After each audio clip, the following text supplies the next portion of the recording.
Welcome to episode 28 of the Renault Master camper conversion. In this episode, I'm going to be covering the 240 volt system, and I'm starting a bit late because I only needed off-grid when I'd done my trip in Scandinavia. I didn't have time to get it done, so I just left it and thought I'd do it later. But if you're going to do it, then probably you want to do it earlier in the build rather than later, because it makes it a little bit more difficult. But I haven't closed anything up, so it's still possible for me to do. We're going to start by running cables. Now I'm running the cable to the kitchen first because I'm working on the kitchen and I need to close up the walls. So I've obviously got my cable there, which is 2.5mm artic grade cable, which is best suitable for camper vans. And then I'm using a conduit. I'm running across here, which will be like a little shelf thing once I've finished building this, so you won't be able to see this conduit. And then it runs up here, along here, and then into the kitchen. And I'm using a 35mm drywall box in the cladding that I'm putting on there. So now the cable's in place, I can carry on with building this kitchen. So I'm going to get this 240 system done now. So I'm going to start by fitting this hookup here. So I've got 3 points so I can check from the outside to the inside, which this is where the back joins to the framework to the outside, so you can see inside where that is. Then we got this indent.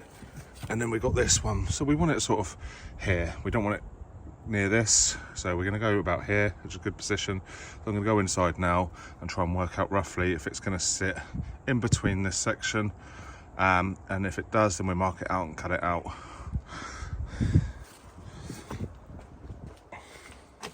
So I put these little service panels into the van, which is perfect for me because I can now get this hook up here without having to take all this panel off. I do need to take this off at some point and put some thermal insulation behind this because I haven't done it, but I only went away to where it was warm. It was a cold of some tight days, but most of it was warm, so we didn't have to worry about condensation. But yeah, I'm gonna have to get it done. So anyway, like I say, this point is there, okay, and then we can see this point. We can't see this other point is behind here, but we have got enough clear space in this area to get this hook up in there. So I'm going to mark that out, drill a small hole just to make sure it's right in the center of that area there, and then I'll cut it out. So the best way to position this is putting it on the inside where I think it's most accessible from the inside to wire it up. Put it there, okay, it can go lower. And then I've marked to the center of it, which is 100mm from the sill. And then I've transferred this around here, and I've also measured up to the metal part inside. So there it is. I also had some of this backing paper, which come with the stickers when I done them, so I cut all the extra bits off and kept them because I knew they'd come in handy. So yeah, basically this is the 100mm line, so that's the center of my unit, and then we know this line is here, and I measured up to where that metal framework is, which is there. So anywhere in there is clear space, so I'll probably go in the middle and in the center of this line, and then I have got brilliant access from the other side to wire it up. So I'm going to get that now marked up where I want to cut, and then drill a hole just to double check. That was my rough center line. It wasn't perfect, it was just a rough center line. And then I've done this line here parallel with this bead, so it looks square to the van. It doesn't look square because of this. And then I've put my box, I put this, mark the height where I want it, put the box on there, drew around there.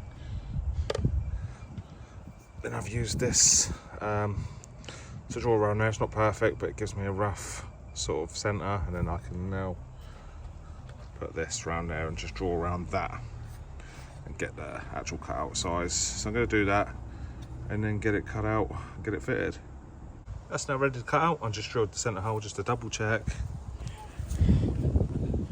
So once you cut it out, there's no going back, and then you can see the hole right there, right where I wanted it. So I'm going to cut that out now and get it fitted.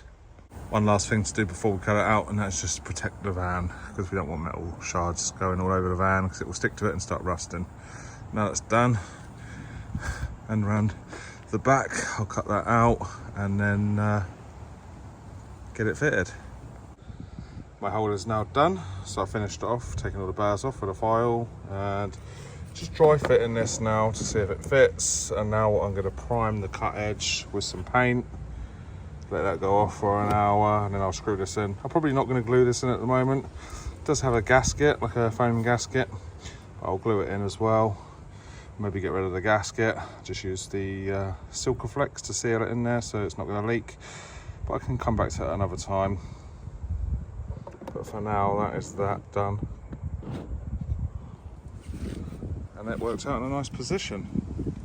Put some red oxide primer on there, done it from the inside with a little dabber, and I put the tape on like this and then fold it back on itself, so if there's any drips, as there was, it wouldn't go down the paintwork, they'd get caught in this little pocket that I've made. It's just a little tip to do when you're doing stuff like that. I'm just going to wipe that excess off now and then leave that to dry. As I said in my previous electrical video, I made sure that this board was removable. So the only thing I have to do is unplug these MC4 connectors for the solar and then just unwire all the cables for the appliances and lights in the van. That is a bit fiddly, but I've sort of labelled all the cables what they are, and I have connected this battery here so I have lights while I'm working in the evening, because winter time we don't have any lights. We don't have any natural lights, should I say, and with no power I don't have any lights, but this is my way of getting around it. Anyway, so yeah, I knew I'd have to get a cable through here, over here somewhere. I wanted to run it behind the board so it's neat. So yeah, taking off the board, and I never done this thermal insulation because I knew I'd have to take this board off at a later point. So I was trying to save money and time, so I didn't do this, and I'm doing it now before I put all this insulation back in and then the cable to my inverter. So I've done this side, I'm going to take this side out now and do that, and then I'll be ready to wire up this cable. The cable's there, so I've just got to cut a bit off and wire it to that and then run it through this board so it can connect to my inverter. And also a bit of insulation up there. This also has like a switchboard, so everything's got a plug on it. It's all labelled. That's number one. There's 3 spare switches on this switchboard. You can't see it at the moment. And then we have, this is for, I can't remember what this is for actually. I think it's for these emergency lights in here. And then the other one's for the light in the garage, which is somewhere, there's a plug somewhere. So it's just a case of plugging them in, and that's a bit of a longer job, just wiring them all up, but they're all labelled now. And there's a cable there which goes to my BMS.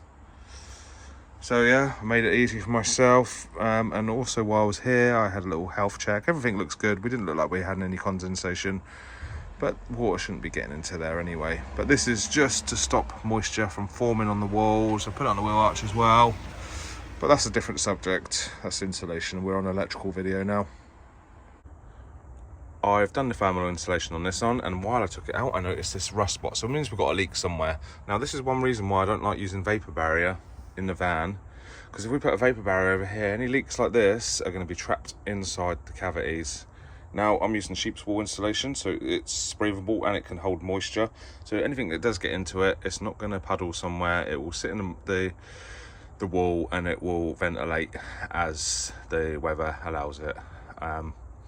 So anyway, onto this. So I'm going to have to swap this cable out for a bigger cable, because now I've got an inverter. It recommends 4/0 AWG, which the UK equivalent is 120 millimeters. So I'm going to swap that for 120 and upgrade all my cables for 120 millimeters, and then get all this wool back on. Obviously run this cable from here, which will come down here to the inverter. Now the installation is done, I'm ready to wire up my supply cable. I've already fitted my hookup socket, so I'm just going to strip this cable back and wire it into here. Then I can put the cap back on and reboard this wall and then cut this cable to the right length. I've used a bit of cable conduit just to go through the metal frame, and it near enough brings, once it's all in the right place, it near enough brings it up to here, which is fine. There's nothing going to be rowing in there, so that cable is there protected where it goes through the metal mainly. That's the only length I had left, so that will do me. My supply cable is now wired up to my hookup, so I'm ready to put my electrical board back on the wall and move forward with the 240 volt system. This system will be running through an inverter which has automatic transfer, so the cable will wire into the inverter and then another cable will come out to my consumer unit. By doing it this way, this allows me to use either the hookup power when I'm plugged in or the battery powers without having to do anything. The inverter will do all the work and it will switch between the both when I'm plugged in or unplugged. So it's a good way of doing it. It means that I can plug my sockets in and I won't have to use different sockets if I am plugged into shore power or different sockets running off an inverter. I've had a bit of a change of plan here. I thought the consumer unit was going to go down here because I saved this space for the inverter. The inverter I got is an inverter charger, which is really heavy, so it's not going to go here. I'm going to make a platform for it to go down here. So that means now I can fit my consumer unit up here. So the first thing I'll do is obviously get it ready. Now this one has like a little light on the front of it, so I've pulled out one cable from the light and then took the whole cable out of the bar down here. So that means I don't get the cables mixed up, so I know which one goes where. So now, anyway, once this is ready and you've done your knockout, if you need to do that, you can just come through below. But I'm going to have one of the wires go in behind the board, which will go all the way down and out this hole to the inverter. So I'm going to get that fitted up there, and then we can start planning our wiring. So my consumer unit is now fitted there. I've also swapped the RCD over from this side to this side because I am going to have these two cables running down here and out there. So it was going to be neater for me to have the RCD on this side so the cables aren't crossing each other. So now it's screwed in, I've also done a little square there where I'm going to cut out. I'm just going to drill a hole for me to get my cable through. So now I'm going to remove this, drill the hole, and then I can get the cable down, and I know it's all going to be in the right place when I screw it back. Taking the board off so I can clip my cable to the back of it so it's nice and neat and out the way. So now that's done, I'm ready to put it back on and we can get it all wired up. Before I stick the board back on the wall, I'm going to remove the blue insulation off this cable using these. I'm just going to put them on lightly and spin it round, being careful not to nick the insulation on the single cores. Once you've fitted your board, you want to cut your cables to length, and don't cut them so they're stretching to get in, leave a bit of slack on them. And with the earth cable, I have left it quite a bit of slack so it comes up and loops over, and it leaves better access to these ones. Once you've got the right lengths, then cut the insulation off, and then we're going to put cable ferrules, bootlace ferrules on these, which is just going to tidy up the strands yeah, just give a better fit into the unit. So I'm going to do that now and I'll show you how it looks. That's how they look when they got the ferrules on. So they look a lot neater, it keeps all the strands together, it's just easy to work with, and you're going to need a set of these special pliers to do it, so it starts to square and you just press it down and then that crimps it into these little ferrules. So these cables are done, and as you can see here I've looped it a little bit so it's not pulling tight on this terminal, and then I've looped this one over, gives us better access to these terminals. Now this consumer unit is a double pole on the MCBs. That means that it switches the live and the neutral at the same time, and because of that I could only get one that's got 2 breakers in it. So I'm having to reconfigure my wiring. This one is the RCD, so it protects the whole circuit, and we've got 2 MCBs.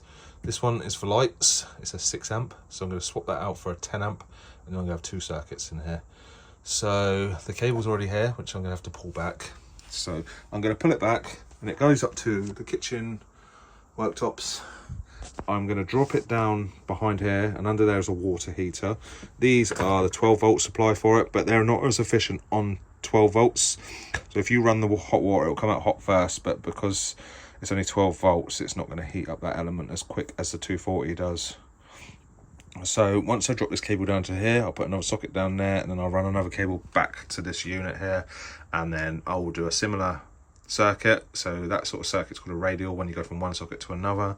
I'll do another circuit down here which will go to one socket, and then it will go to the induction hob. So now I've got a plan. I'm going to get all this done and I will show you how I'm getting on through the video. I've rerouted this cable now, so I've just pulled it out a bit so I can get to the ends, and I've stripped them and stripped the terminals. So I'm going to get some ferrules on there. It's quite a tight space in there, so it's going to be easy to have ferrules because I'll be able to get it into the terminal easier without getting any loose strands.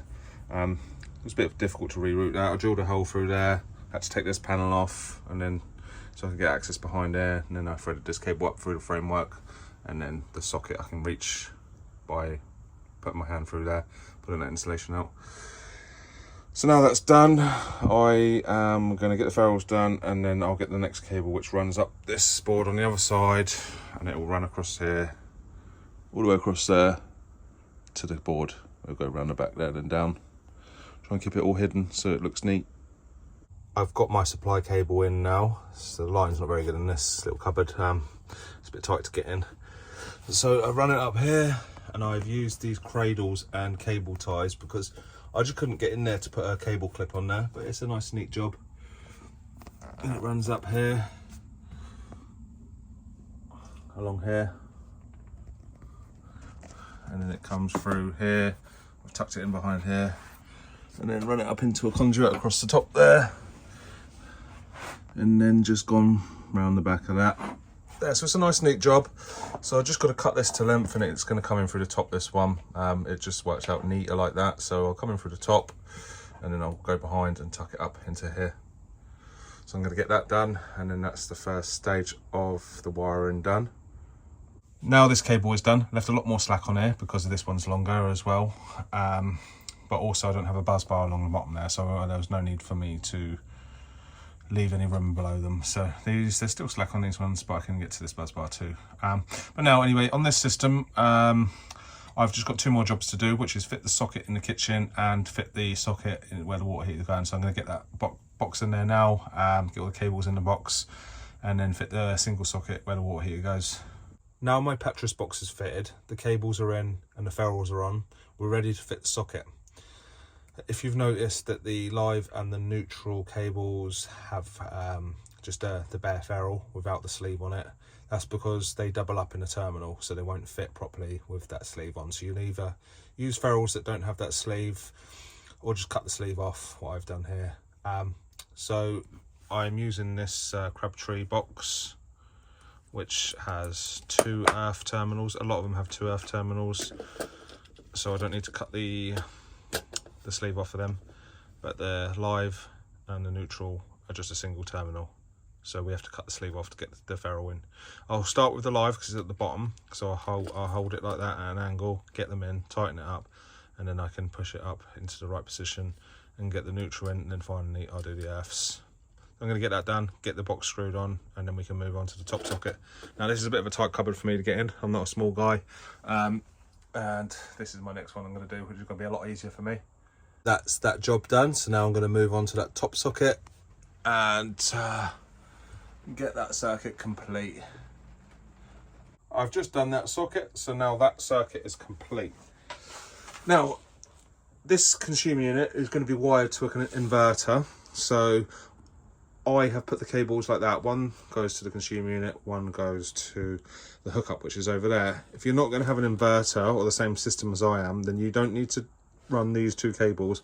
You just run one from the hookup, which is behind that board, straight to the consumer unit. But that means that it will only work once you're plugged into hookup.